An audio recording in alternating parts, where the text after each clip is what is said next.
when you can inspire a man to step up and to be the great man that he's been created to be, it not only affects him, but it affects his marriage, it affects his family, his church, his community, his workplace. And so I really think that the way to change our country and to change our world is through the men. Welcome to the How Soccer Explains Leadership podcast, where we explore leadership principles through the lens of the beautiful game. Welcome back to How Soccer Explains Leadership. Thanks again for being a part of the conversation. I'm Phil Dark, your host. Back with me, after one episode without me, without him, I guess. He was with me. Paul Jobson, my co-host, my brother. Paul, how you doing, man? Doing well, Phil. Missed you for sure, buddy.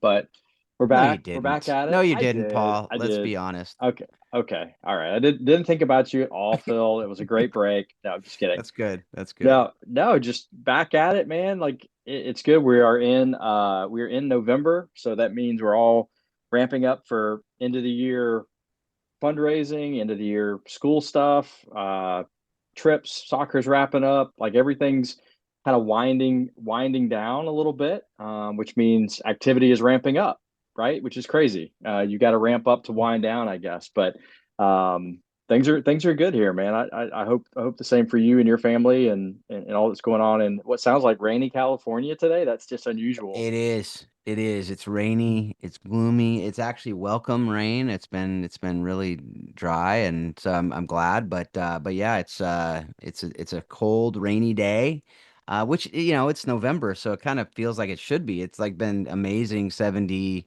incredible fall. But yeah, it's as you said, we're getting ready. It's actually the winter soccer season here is starting up, so I'm getting ready to.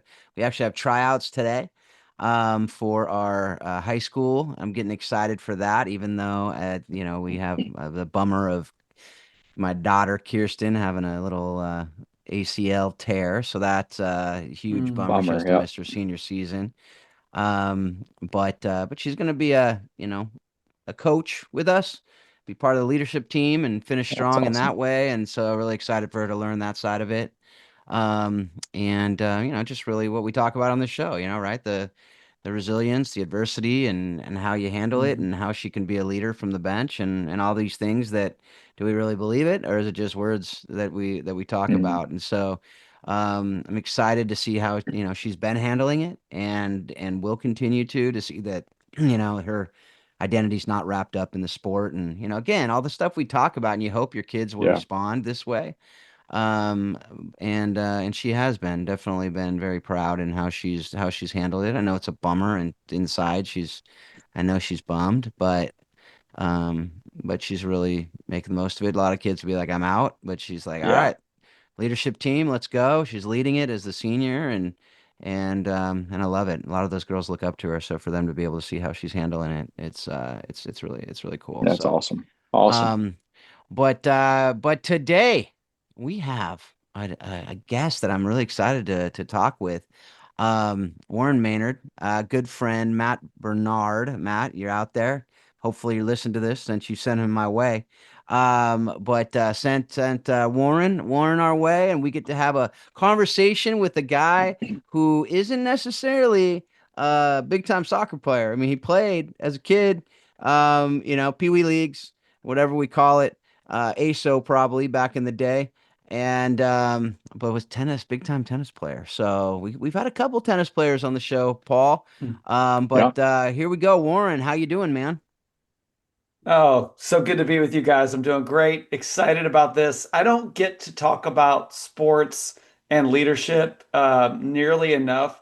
So as soon as Matt introduced the idea and connected me to you guys, I've been stoked to get into it and really excited to explore that intersection of leadership and sports and my experiences both with soccer and then even on a larger level with high school, college, and coaching tennis now as an adult.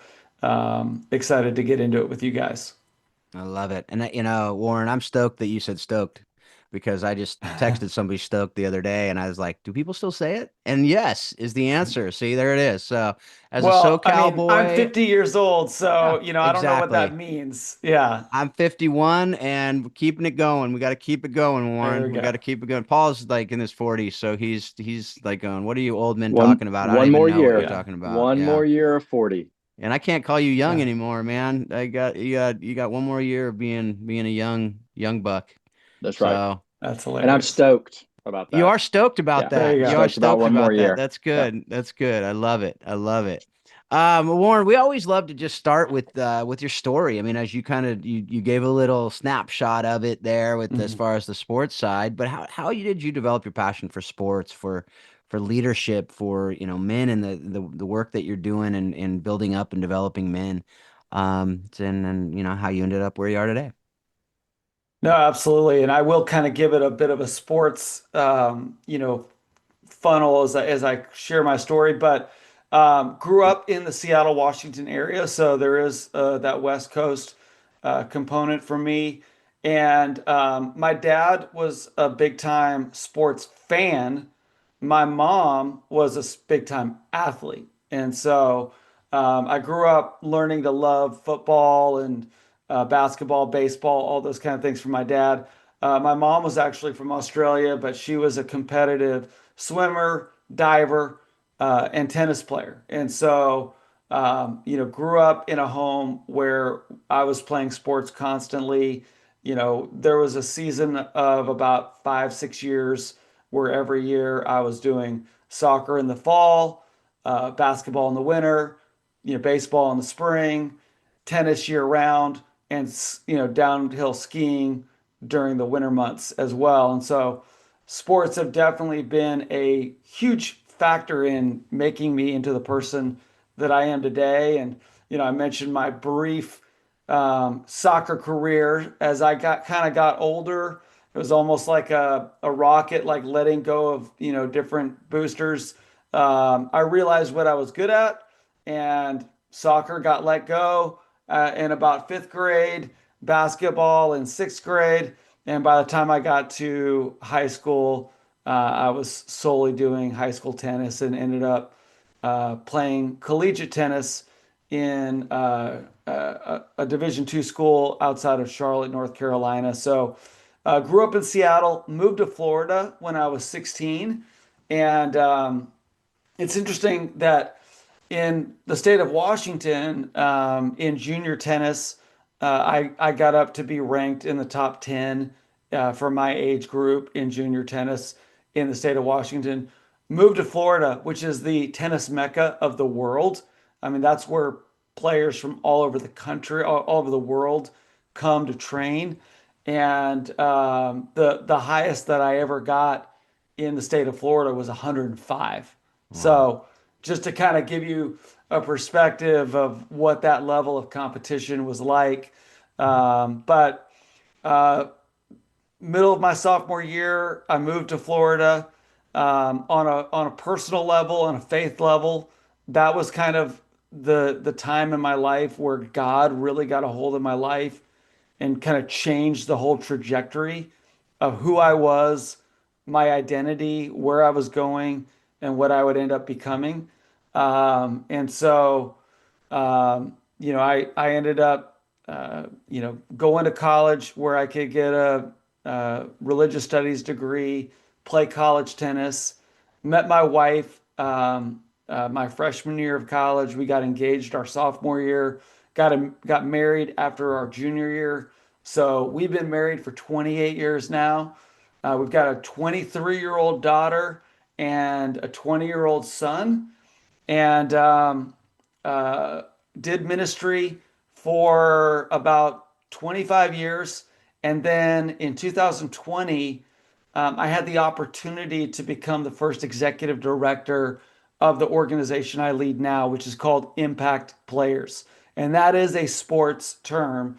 It's meant to connect with sports. And the idea of Impact Players is that we're all about inspiring men to be great husbands, fathers, and leaders by equipping them to thrive in the relationships that matter most. And what we're really trying to say to guys is like, you need to get out of the stands, you need to get off the bench and get onto the field and start making an impact in your marriage, in your family, in your career, in your church, your community, and your world. And when guys really start living intentionally with purpose and with passion, they're going to make an impact on the people around them. And so that's really kind of what we're doing. And it started in Seattle by a former star baseball player at the University of Washington named Matt Wimmer, and now we've taken it nationally, and we've got chapters and cohorts growing all over the country. And I live now in Charleston, South Carolina, a small town called Summerville, and we've got groups, rocking and rolling all over this area. So that's a little bit about me, and I can kind of dive more into the sports side of things, but that's kind of my story. No, I love it. I love it, and I love as a West Coast boy, you're still a UW fan. I see. I'm Yes. assuming since you have a podcast Yes. about UW, and Hardcore. Yeah. and the fact that you went from back then was Pac-10 country to SEC country, Right. and stayed a Pac-10 fan. That's Yeah. I And went now we're I in went the Big Ten, which Yeah, I like know. doesn't It's make any that's sense. Yeah, that's a Yeah. whole that's the whole Different we're not going to podcast, get it. We're not totally going to different get into podcast. that. Yeah. I'm a Yeah. UCLA guy and same thing. It's like what in the world? Like I don't get it. Whatever. It doesn't even matter. But yeah, exactly. That's a whole different podcast we're not going to ever do, I don't think. But it is absolute chaos now. But I went to law school at Vanderbilt, and it was, when Mm. I got there, they're like, "Oh yeah, do they even play football in California?" And like all that whole thing. It was Yeah. fun. We had a Yeah. good The time. East We had a Coast good time. bias is so real. Oh Yeah. yes, yes it is. Yes it is. But we're not going to get into that. But I just thought I'd throw that Yeah. out there. That's good that Yeah. you're loyal is what I'm saying. That's Oh what I can yeah. hear from this is you are loyal. So No, if you anyway, cut me, I bleed purple. I tell yeah. people I bleed purple and I pee gold. And Okay. so Okay. I'm a That could be diehard. valuable. That could be Yes. valuable to be Yes, able to There do you that that. that go. could be. But do you, with that goal, do you also support your local College of Charleston I think they're the Cougars, right? I do not have any allegiance to any of the Charleston schools. I'm not going to lie to you and tell you that I do. But no, I am a diehard Husky fan. I do, as you mentioned, I do host a, podcast on the Fourth and Inches Network, a Husky podcast. But no, I can't say that I'm a huge fan of any of the Charleston teams yet. Yeah, he left it out there. That's good. That's There good. you go. Yeah. Well, Paul was a Presbyterian college. He was one of the blue hose. Oh, yes. So Yeah, so out so yeah. there. when I played college tennis, I was at Wingate University. Oh, we So were both in the sack. Presbyterian was an arch enemy of ours. Yeah, Oh So talk wow. about power conferences. The South Atlantic Conference Yes. was a D2 yeah, powerhouse back in the So yeah, 90s. So, in this is every yeah. way. reconciliation then. We're like the reconciliation There, podcast here where there you you can come go. together and Yeah. forgive and move on from the days of There were some rivalries. great battles between the I think the Bulldogs, right? The Wingate Bulldogs. Wingate Bulldogs. In fact, and I can tell you, this is kind of a tennis story. When I got to college, I mentioned that I was going for religious studies. I ended up becoming a youth pastor while I was in college at 19 years old. So naturally, like I was like the Christian guy on our tennis team. Like none of the other guys were Christian or had any kind of faith background. So I was kind of like that guy on the team.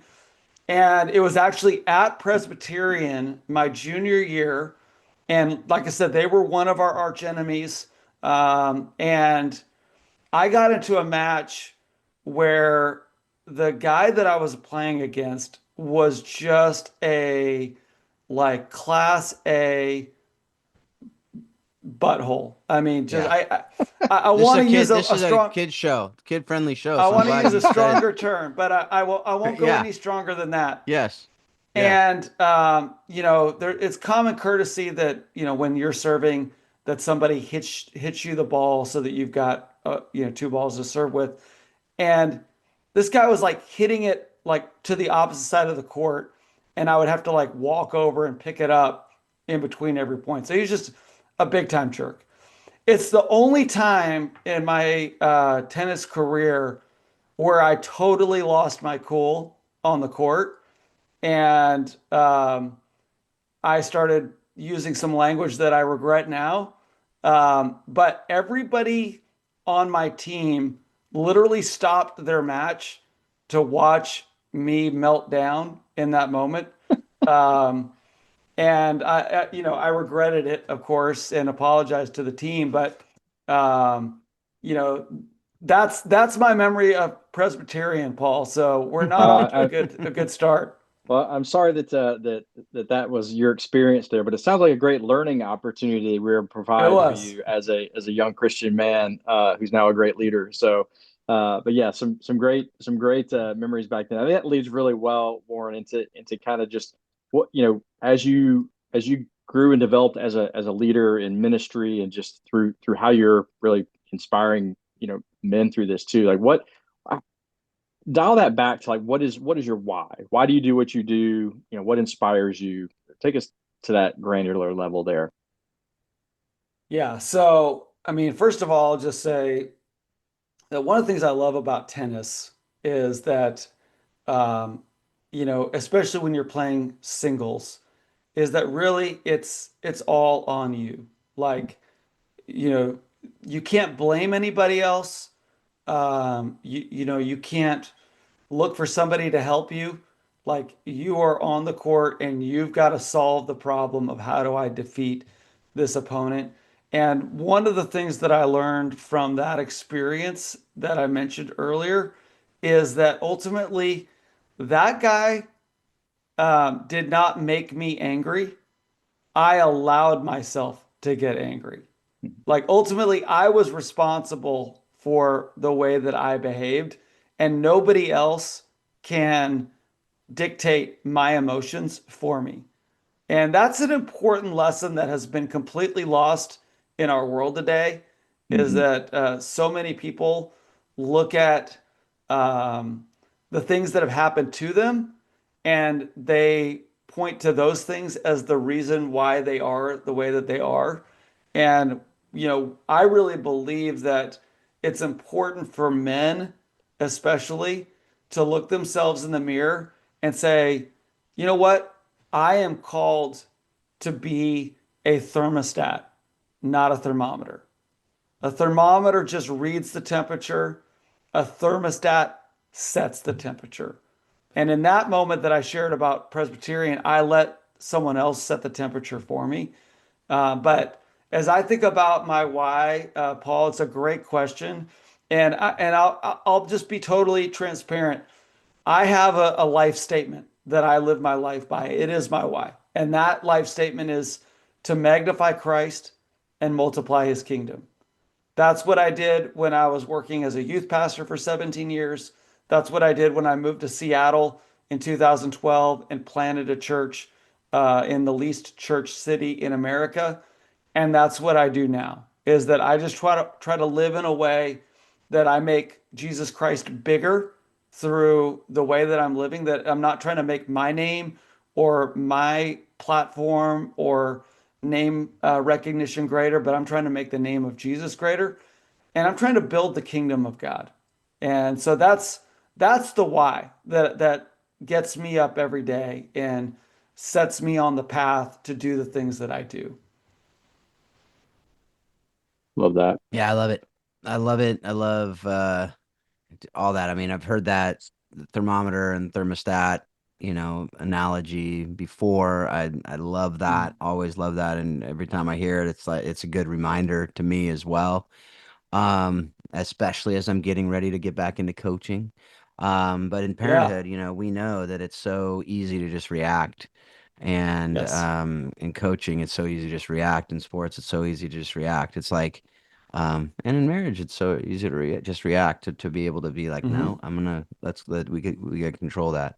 And the verse that continually every day I'm reminding myself, be quick to listen, slow to speak, slow to anger, right? And Mm. I think that that is so much in that same vein. So, We call that verse the play.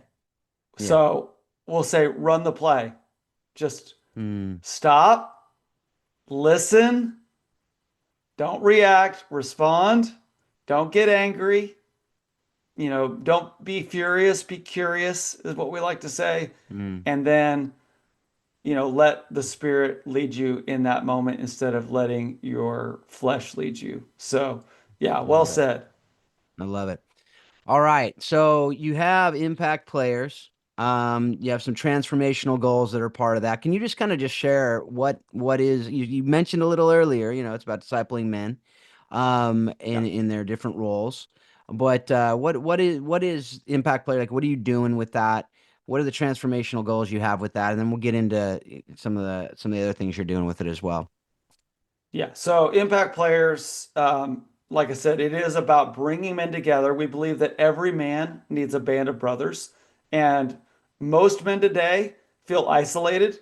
They feel like they're under attack, sometimes by just an unseen enemy of the world, of the spiritual forces, but oftentimes it's like, I can't make my wife happy. I can't make my kids happy. I can't make my boss happy. I just feel like I'm constantly under attack.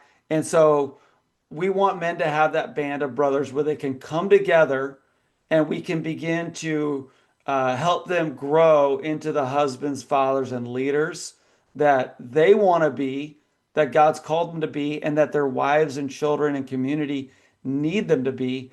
So, kind of those four transformational goals is we want men to really become strong men of faith.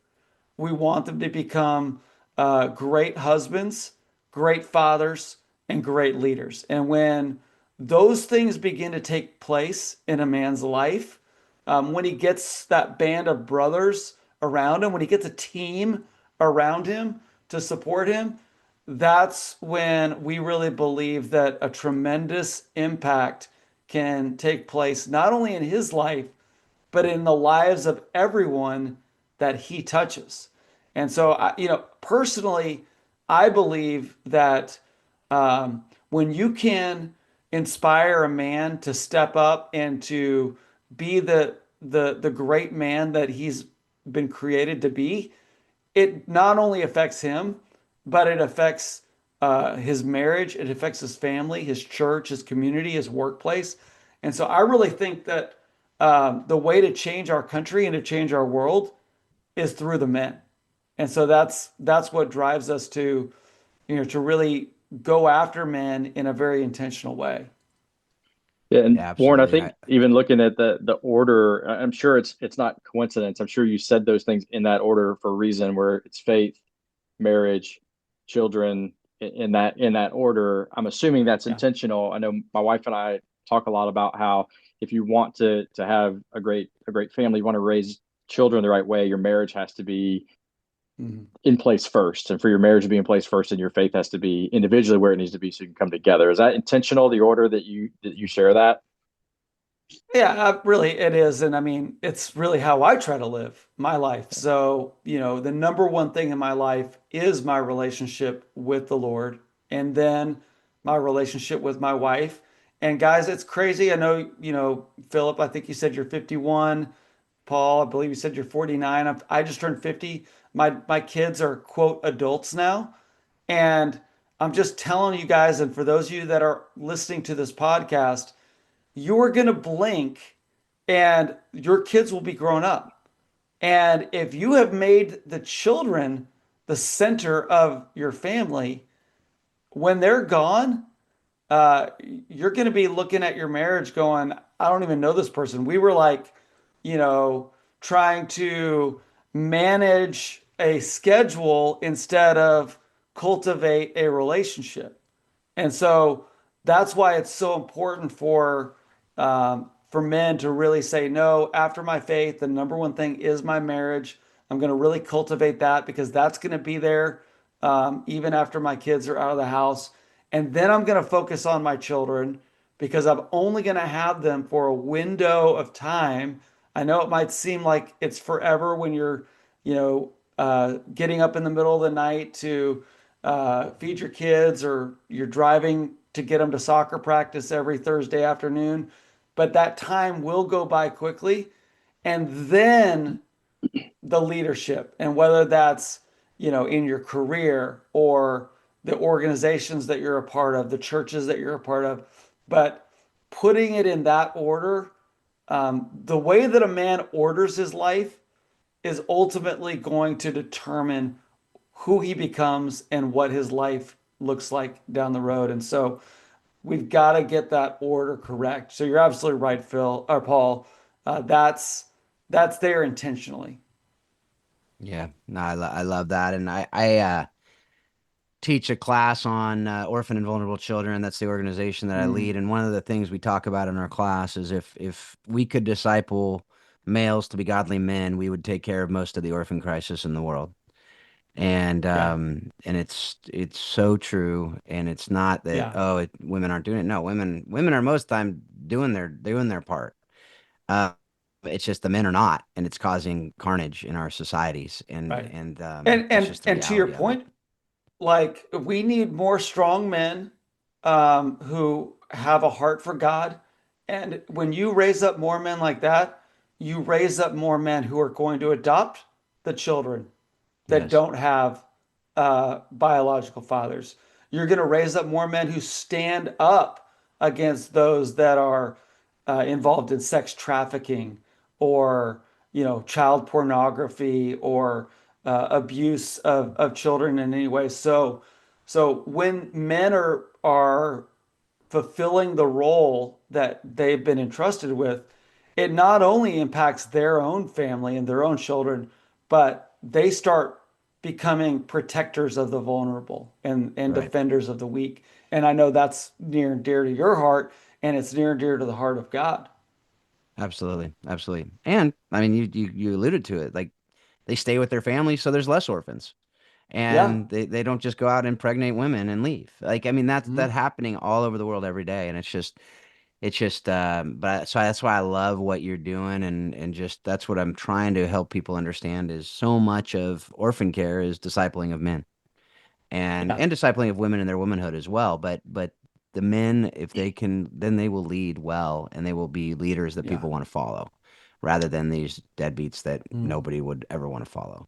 And Yeah. so as you do that, you have these 10 characteristics of an impact player. We're not going to have time Mhm. to get into all Yeah. of them. Yeah. You have it on your website. I encourage people to go. And just while we're doing that, what's the website people can go to? Impactplayers.org. There you go. Impactplayers.org. We'll have that in the show notes as well. But can you just go over a couple of the characteristics of an impact player so people kind of get a taste of it so that they can go afterwards Yeah. and check it out? Yeah, there's a lot of ways we could go, but when I talk about what does it look like to be an impact player, we talk about ferocious faithfulness, we talk about intentional leadership, we talk about linking shields with other men, we talk about sacrificial love, we talk about multiplying ourselves. But I think the one that often catches guys' attention when I review this with a group of men is a term that we've coined called audacious authenticity.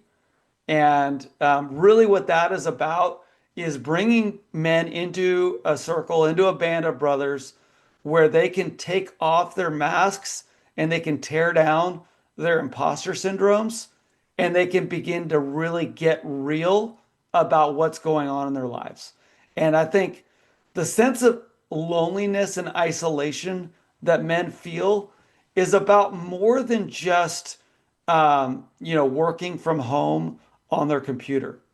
It's about feeling like nobody really knows who they are or what's really going on in their lives. So, you can go to a football game on a Saturday afternoon and be surrounded by 80,000 fans and walk out of that place feeling just as lonely and isolated as you were before. And the same thing, sadly true, is you could go to a church on a Sunday morning and you could be singing great songs about God. You could be listening to a great sermon about God and walk out of that church on Sunday morning and still feel like nobody really knows who I am or what I'm going through right now. And so we talk about that idea of audacious authenticity. And here's what I found, Phil, is that people say all the time, "Oh, men don't want to share their feelings," and I'm here to tell you that is not true at all. Men are dying to share their feelings. All they need is the right environment to do it.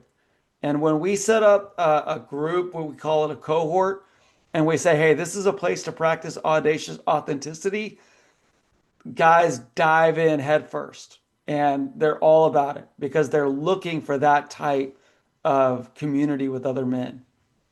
Yeah, I love that. And I had a feeling you were gonna pick that one. I didn't. Of all the 10, I was like, I bet this is the one that we end up talking about. I love that. And Yeah, any men's group I'm a part of, I'm like, guys, if we're not getting deep with each other, if we're not being vulnerable and transparent, then we're wasting our time. What's the point? Let's right. just go and watch football games. Like this doesn't. Exactly. What's the point of this if we're not going to be just real and raw with each other? Because the reality is we're all jacked up. And so Exactly. let's just start with that premise and let's get real and let's get to it, and then let's start keeping each other accountable to things. And so I love that, man. I love it. Yeah. Paul, what do you think? Warren, I mean, I love that. I wish we could dive into all 10 of those, and maybe Phil, there's more to this later, uh, um, as you, I know, I want to know kind of the backstory of like, how did you kind of lead into getting involved with impact players, and maybe how did your athletic career lead you into that? Did all that kind of combine together? Like, how did that just kind of come about, and how did your athletic career maybe form that path for you? Or maybe it's not Well, I will athletic, say maybe it's that just love of sport, maybe. I don't know. yeah, yeah. I mean, I definitely think that like who I am is definitely shaped by my athletic career. And like I said, one of the things I do love about tennis is that, it forced me to kind of learn how to deal with adversity, how to deal with emotions, anxiety, all those things. Like tennis really gives you the ability to do that. And I'll tell you, like even as a husband, it's like when I'm out on a tennis court and it's 30-40, and if I miss this serve, if I double fault, I'm gonna lose a set, I could lose the match. The ability to just take a deep breath, still your thoughts, still your mind, and then deliver on a serve when it's really needed. That's a skill that takes time to develop and time to learn. And you can take that same skill and bring it into a moment where, you and your wife are having an argument and you want to just lash out or you want to just leave and get out of the situation. But the ability to just take a deep breath and then, do what you need to do without any kind of emotional, overwhelmed type of experience. That's part of the process. So, going back to your question though, like, um, I'm a very competitive person. So I think that in many ways, like the way that I've done ministry and career has very much been like I'm gonna push, I'm gonna drive. I feel like my personality type is a scrapper. I'm just gonna keep scrapping until things break through. And I got involved with impact players when I was in Seattle trying to start a church, and I was struggling. It was not going the way that I'd hoped it would go. And honestly, like I needed to be around a group of guys who would remind me of what was really important because I was allowing my desire to see this career, this ministry to succeed, overtake the priorities that I just mentioned of being a man of God, of being a husband, being a father. And it was really influencing me in a very negative way. And so I started coming to impact players just to be around guys who would remind me of what it meant to be a man. Um, so when I took over, I think I took a lot of, that mentality that I had as an athlete to say, like, I'm going to push, I'm going to scrap, I'm going to find strategies that will help us to win men. And, we're gonna go after this. And obviously, impact players is a sports terminology, and so we do, utilize a lot of sports analogies in our development of men, and we really try to, kind of pull on that side of the way that a lot of men are wired. Yeah. Yeah, Nah, go ahead, Paul. no, I was just going to say that the guys at Presbyterian said you're really competitive, so I just wanted to throw that. Just kidding, uh, but I do love that. We Warrior Way. I know this isn't something we invented, but we call it recover, recall, relax, and something we try to teach kids because Mm, our ministry is Virgin Faith in Sport with kids. And one of the things is like, how do we get them to put God's word in their heart and in their mind? So when they come into one of those moments, can they tap into God's word and say, okay, how do I get through this in the moment? So I probably the same thing, like, hey, stop, let's take a breath. Can we reflect? Does God have something to say about this moment? And how do I bring him yeah. into this moment so that I can be what he wants me to be, but also be more than I can be on my own? And I love that there's so much connection there. Um, very very similar. So I love that because we are in control, like you said earlier. We are in control of not in what happens to us, but how we respond to that. And I think that if we have Yeah. God's word plugged in, then it's very helpful. And I know there's plenty of times where I'm in moments where I'm like, okay, I've got nothing right now. It's like Yeah. I got to battle through Yeah. that, but I can so connect with that and love that. I love that relationship that you have with those moments. It's awesome. Yeah, that's good. That's good. Um, so let's get back into just your career in sports. So, like, what was a Mhm. defining moment that you had in your athletic career as a player, and why was it so impactful? What'd you learn from it? And how are you using that today? Yeah. Well, I mean, I wasn't a professional tennis player, so my moments are not going to seem that grand to somebody who reads Sports Illustrated or watches ESPN every week. But um, in my high school tennis career, I went 55-1 over the course of the 4 years that I played high school tennis. And that one loss was my senior year against a player by the name of Peter Nabrezny. And we were very evenly matched. And he got the best of me that day, and it was obviously devastating. I had made it through the first 3.5 years of my high school career without a single singles loss, and I was really hoping that I would be able to, continue that all the way through high school. Um, and so I had to kind of recover from that. But then the redemption story of that is that when we got to districts, our team was facing off against that same high school. And at that time, the way that high school tennis worked was that you had a total of 7 matches. And, it was the best of 7. And so all the matches kind of started around the same time. But I was playing Peter and we split sets. So by the time we started into the third set, um, all the other matches were finished, and both teams were 3-3.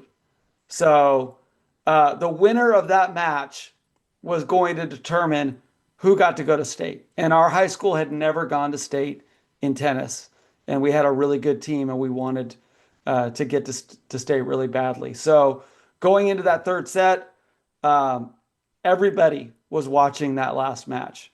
This is the only guy I've lost to in my high school career. And so there were a lot of emotions, a lot of thoughts, anxieties, and all that kind of stuff. Long story short, I managed to win the third set. And obviously, it was a tremendous feeling, that redemption of, kind of beating the guy who had beaten me earlier in the season felt really, really good. And I only had a couple moments in my tennis career where there was anybody to report the news of how I performed.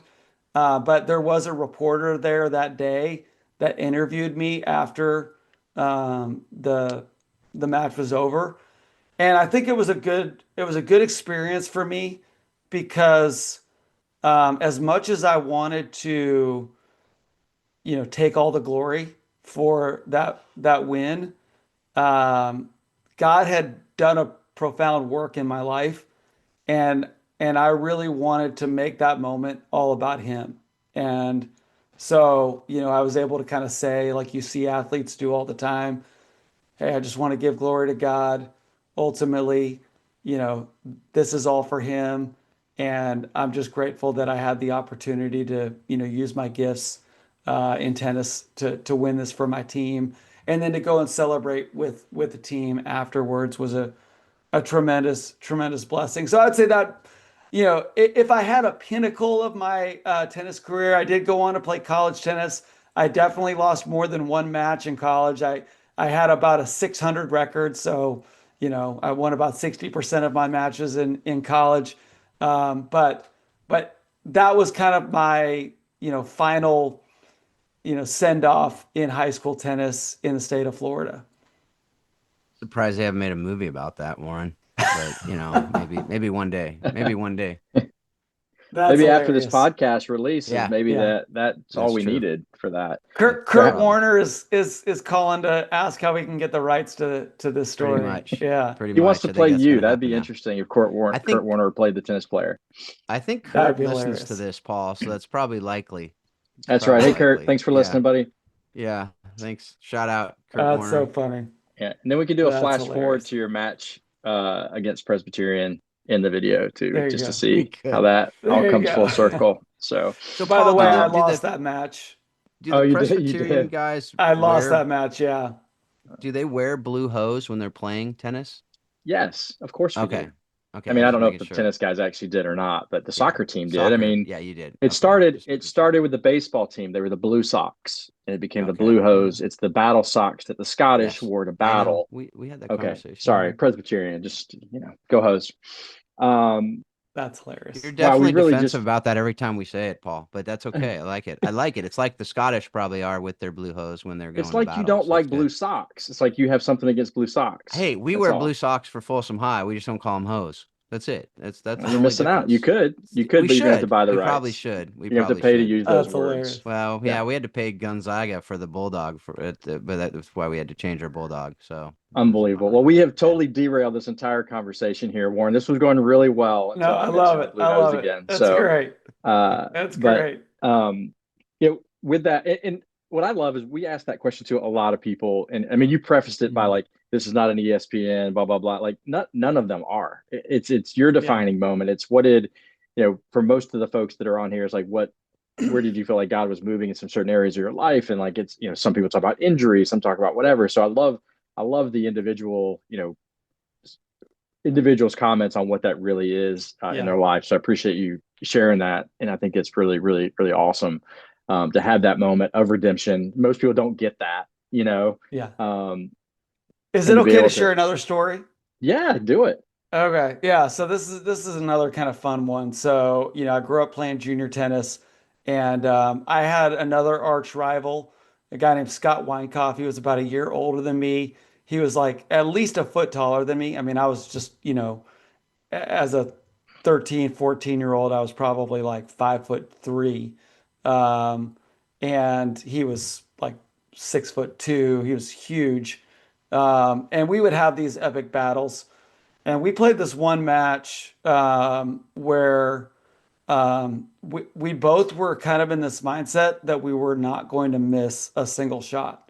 And we started having these super long rallies. And one rally began, and the ball went over the net back and forth 407 times. And I know the exact number because my parents were watching the match and they had already begun counting how long these rallies would go. Now, if you watch tennis today, some rallies only last one shot. It's just the serve. Yeah, Hmm. Most rallies never last more than 5, 6 shots. So to have a rally that That's lasted insane. it's crazy. 407 shots, I mean, it was the better part of 10, 15 minutes long for that one single point. And after I won that point, he collapsed. Like mentally, Wow. it was game over. It was like, okay, we had just battled, head to head, and I was able to come out on top in that. And um, and the reason why I share that story is because you talk about formational moments. I would have never guessed as a 12 or 13-year-old that a single point um, of tennis would really shape who I was. But in many ways, that has defined the way that I kind of approach my life is like, I'm just gonna keep going after it, just get the ball back one more time, just make one more phone call, just make one more attempt to reach that person or to grow this ministry or whatever it is, and just don't give up. And I think that's the great thing about sports. That's why I love this podcast. Is that um, there are a few things in this world that can create a lesson like that in your life, like sports can. And so I'm a huge fan of people participating in sports. But what I love about what you guys are doing is that you're helping people to connect the dots between what is happening on the field and how can that transform the way that I live my life off the field. And I think that's a really powerful, learning lab that we can begin to take some of these lessons and then put them into our lives on a daily basis. Yeah, no, I appreciate you saying that. I think that's definitely something that I value about what we get. I think I can speak for Phil, what we get out of this too, with the conversations that we have with folks like yourself. And, we've talked a lot about kind of the things that you've been through and things. And a big part of this conversation we have also is about coaches, right? And how can they Yeah. impact? Are there a couple coaches through your career that impacted you in a way that, well, positive or negatively, that has helped influence how you coach and how you lead? Yeah, I had a coach when I was growing up in juniors named Roger Mark, and one of the things is that he brought a lot of fun and camaraderie, and that's an important thing, especially in sports today, is that a lot of times we get into this specialization, high pressure type of approach to sports that I don't think is healthy. And I hope I don't ruffle any feathers by saying that, but like, Not at all. I think, I just think, you know, if sports is so serious when you're 13, 14, 15, 16 years old that like by the time you get to college, you hate the sport that you're playing. That's that's not good. So Roger was intense. He made us work hard, but he also brought a lot of fun. There was a lot of laughter. He gave us all nicknames and made us feel like we were special and seen and all those things. So I think about Roger as like an example of a coach that I want to be like, and I do coach tennis today. Um, but then I also had a lot of coaches that really like they were just there for a paycheck. They were just there to, kind of make a couple extra $1,000 to get them through, the season in addition to teaching. And, you know, uh, I think that when you're around somebody like that, you you don't want to give everything you have for somebody that doesn't seem truly invested. And so again, it's kind of like, sometimes men learn how to be a great dad because they had a great dad. Other times men learn to be a great dad because they're like, I'm going to do the opposite of what my dad did.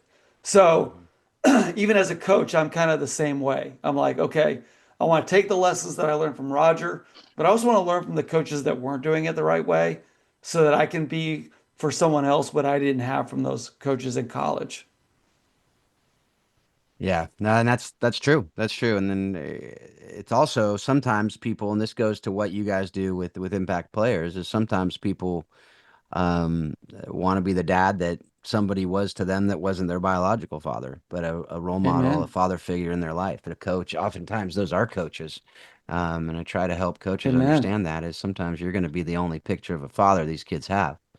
They're going to be the only picture of a husband these kids have. So, Well they're said. watching, Well and said. they are watching. Yeah. So, on that note, I want you to go back in time if you could. Mm. And if you can go back, I'm going to say you're 20. You said been married 26 years. So I'm going to go 28 pre years. 28 Yep. years. So let's go to your Yep. 21-year-old self. Mm. And what advice would you like to go back and give your 21-year-old self about life and leadership if you could go back in time? Is there a couple things you'd love to tell Mm. yourself that back then to that might give you a leg up? Yeah, for sure. And one thing I'm super grateful for, some of you guys may be familiar, some of your listeners may be familiar, but in the late 90s, there was a tremendous movement among men that actually came from Coach Bill McCartney, who was Hmm. a national championship winning football coach, called Promise Keepers. Hmm. And I got married in August of 1997. And just a couple months later, I got on a bus with about 60 men, drove all night, and I was at the Million Man Gathering of Promise Keepers in Washington, D.C. And so in many ways, I got the blessing of getting to hear from that future Warren, from the guys that were there at that Promise Keepers rally. And then I joined a group of men who were guys in their 30s and 40s that I met with for several months, learning how to be a better husband, better father, better leader. So, so I would just to start off by saying, like, if there are some younger guys on this listening to this podcast, that's the number one thing that I would recommend is get into a group, a band of brothers with guys who are not your peers, with guys who are mentors, who have gone where you want to go and have experienced the highs and the lows.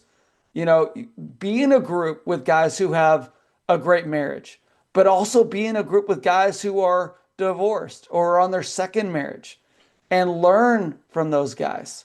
Really, glean wisdom from them and learn to begin to understand, like, where do you find your identity? Because when you're just starting out in your 20s, and this is true, I'd say for most young people, is that they have 100x energy and they've got one wisdom.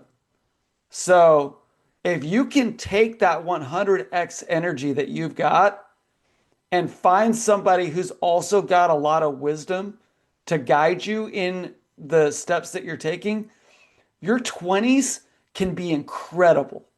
Like you could have just an absolutely amazing decade in your 20s, getting your career started, getting your family and your marriage started, your ministry, whatever that might be.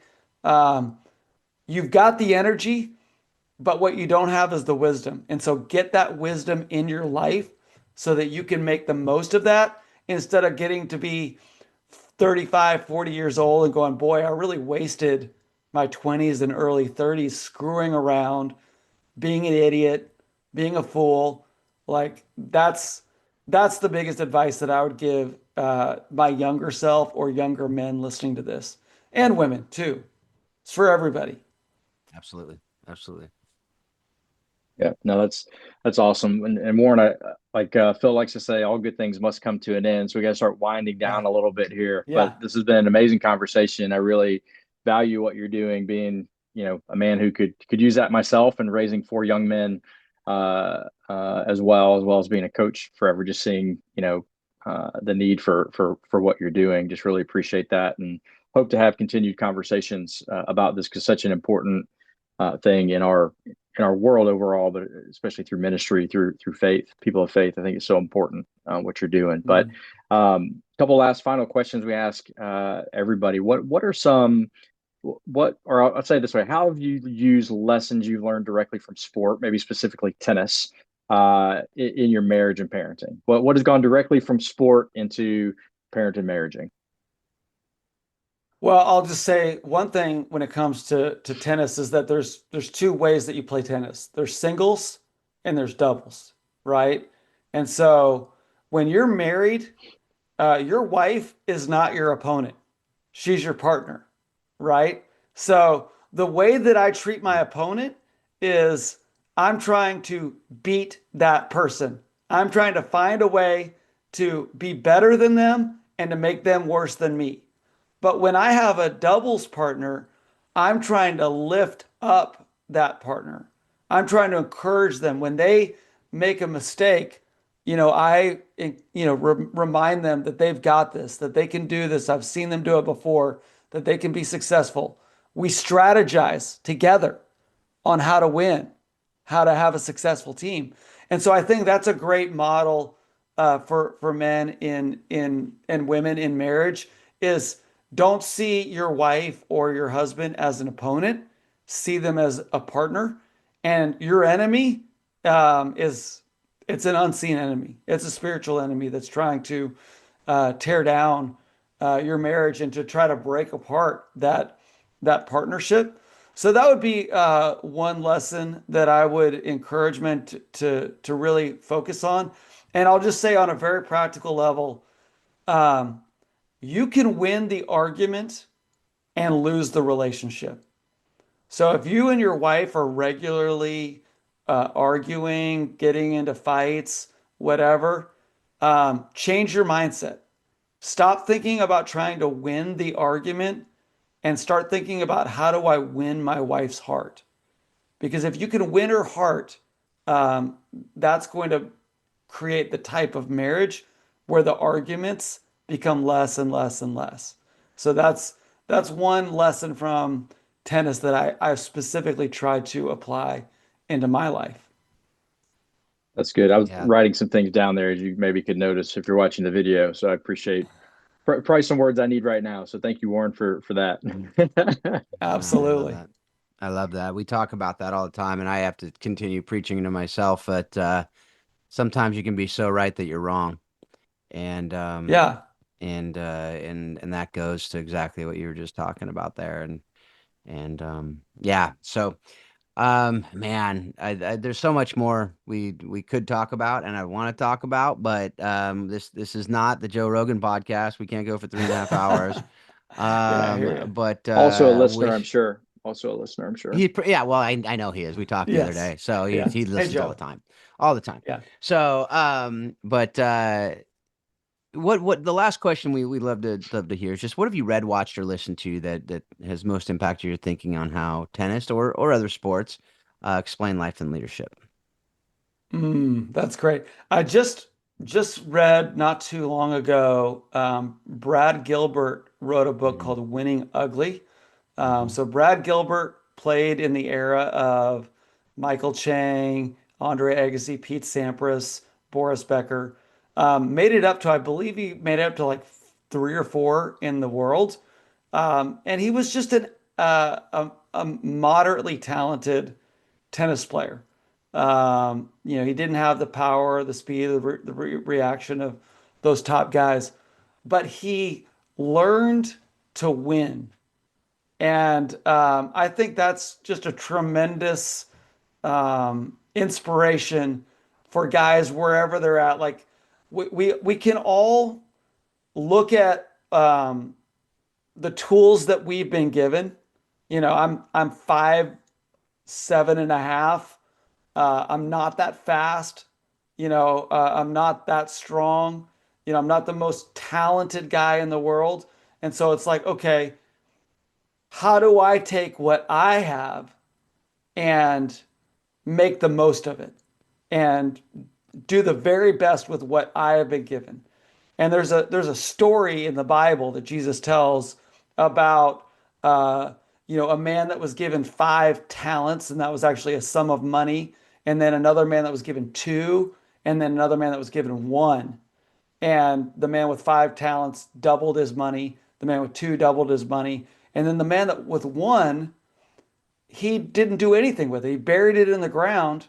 And, ultimately, he was accountable for what he didn't do, and the parable ends with the master coming back and saying to the first two servants, well done, my good and faithful servant. You have been faithful with a little, so I will entrust you with a lot. And I think that's all that we can do as players and as leaders is we can say, can I be faithful to do the very best with what has been entrusted to me? I mean, I could spend all day long telling you guys all the ways that I wish that I was better, more talented, better looking, taller, all these things, but I can't change any of that.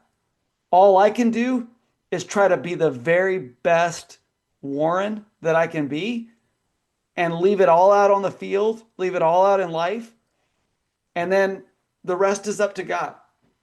But God's not going to be judging me on, how big I get or how much success I have. He's going to be judging on me on what did I do with what I've been entrusted with. And so I think that's a lesson that I hope every person will take with them is, maybe you're going to be a Division One college soccer player, or maybe you're going to be riding the bench for your JV team, but give the very best that you have and just know that that's good enough.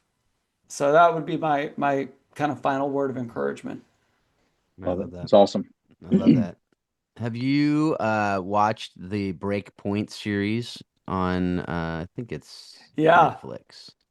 Yeah. Yes. Yeah, and it's a great insight into the minds of tennis Yeah. players, and some tennis players are very emotionally and mentally strong, and others are a total train wreck. That's exactly what I Um, said. Yeah. Trainwreck is and exactly what it I just used. goes to show you, like, and that's why like that book by Brad Gilbert is so Mm-hmm. interesting, is that he wasn't the most talented guy, but he had a strong mind Yeah. that allowed him to beat Boris Becker, Andre Mm-hmm. Agassi, Pete Sampras, John McEnroe, Jimmy Connors. He beat all those guys, even though they were all more talented than him, because he was able to control his emotions, think about strategy, and do the right thing at the right time to achieve the result that he was going for. Yeah. Yeah. I love that. Full swing on golf, break point on tennis. They're so good for Yeah. the just the mental side of the game. Cause yeah, like you said, Yeah. that's exactly what I thought. Like they're trying like Sabalenka, I mean, she's kind of controlled a little bit, but you Yeah. still see her go off the rails in these matches. And she's dude, there's nobody should have any business beating her at this point, That's like right. and That's right. athletically, but she's, Hmm. she can't keep it together and that's so important in life too, right? Hmm. So anyway, It is. Yeah. um we don't have time to go into the discussion of that, which I'd love to do, but Paul, you have a final word?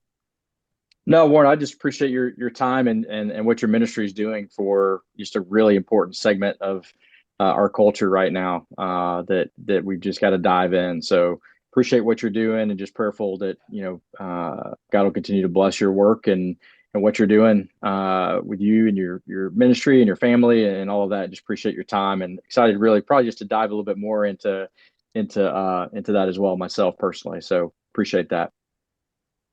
Well, thank you. Would love to get you involved. And impact players, you can start it anywhere you are. Like our dream is to see men's groups all over the country.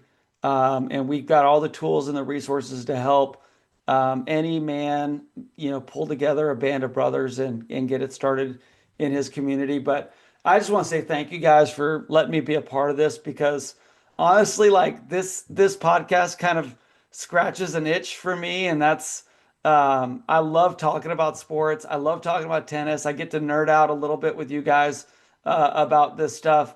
And so thank you for letting me get a chance to do that. It's been a great highlight of my day and my week. Well, thank you. And I think we're going to hire Warren as our marketing team. Yep, Paul, what do you think? You think I'm on board. yeah, okay. All in Um, favor, say aye, aye. so there we go. Let's go. But thank you, Warren. It's very much appreciate it. Like Paul, appreciate what you're doing. Grateful for all that. Grateful that you did take the time to be with us. Thank you, folks out there, for being a part of this as well.